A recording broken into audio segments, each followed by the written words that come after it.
Utilize technology, David. So the band around about utilising technology and using a mobile phone to run your business. It doesn't have the computing or memory power to be able to do that. And the minimum that you can actually run it with is a mobile phone, a laptop and a mobile printer.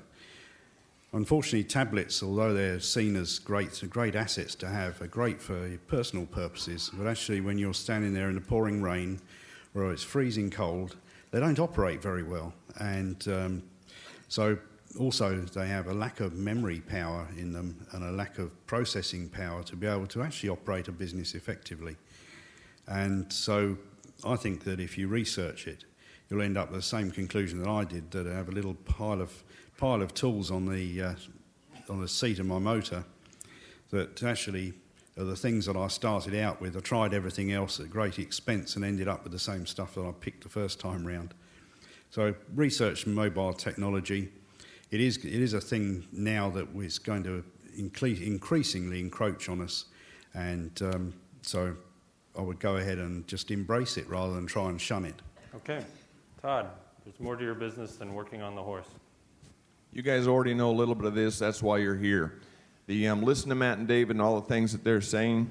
But I know a lot of people that they get in their truck in the morning and they go to work. When they come home, they park their truck and that's it. They're clocked out. I don't think we're in a trade that you can do that.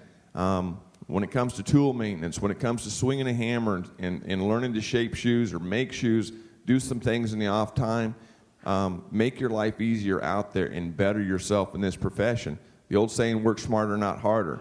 There's so many things that you can do that's going to make your day go easier and make you more comfortable during that day because you took care of some things when you came home that night or in the morning before you went to work. But put some extra stuff in, or time in around your business, whether it's the business side of things, good billing and stuff like that. When we go home at night, there's a lot of things that we need to be doing. So don't forget that. Stay physically fit, Matt.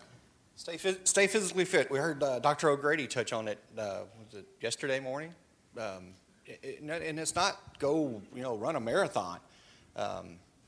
Just like Todd was saying, after you get in from the day, that's part of doing the little extra. Do some stretching, go jog a little bit. It doesn't take much.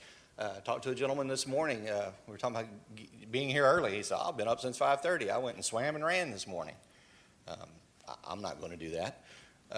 But I'm lucky. I have 3 girls. They're very athletic, and they keep me going. They go run a lap. I run a lap with them. They run about 5. I run 1. But you have to. We're in a physical job, but you got to have cardiovascular health too.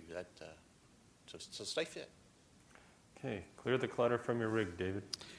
Went through an exercise more than once where I started off with a really big vehicle and have cut down increasingly to a smaller one. If I came in and offered you 10,000 in cash, I expect everybody would jump to grab my hand, bite my hand off to accept it. Well, there's enormous savings just from taking all the rubbish out of your motor and all the things that you carry around that you don't use year on year, year out. Put a date stamp on everything, and just if you don't use it for a year, take it out of your vehicle. If you don't use, then you put one on, and if you don't use it for 6 months, take it out of your vehicle. And the enormous savings that you get just from downsizing the size of vehicle that you have. In my particular case, the 2 pictures up here, the one on the left is what we used to purchase, the one on the right is only 1/4 of a tonne lighter, and yet the savings between purchasing and running the 2 vehicles actually pays the repayments on the smaller vehicle. Okay. It's absolutely staggering. Be a why guy, Todd. Apparently my brain's not fully developed or hasn't reached full capacity yet because from the time that I was 2 years old, and any 2-year-old kid that you think about, why? I think you need to be a why guy or a why girl. It can come down to even the horse. You're sitting there trying to stand there and figure out what's wrong with this horse. You know what? If you look at that horse a little bit and ask that horse why, take a little time to do that. Ask anybody why. The owner, the barn help, why? Mostly other farriers. Ask them why sometimes if you don't know, kind of what David said earlier and stuff like that, but reach out to somebody else if you can't figure it out. But I'm a why guy, and I want everybody here to be a why guy or why girl.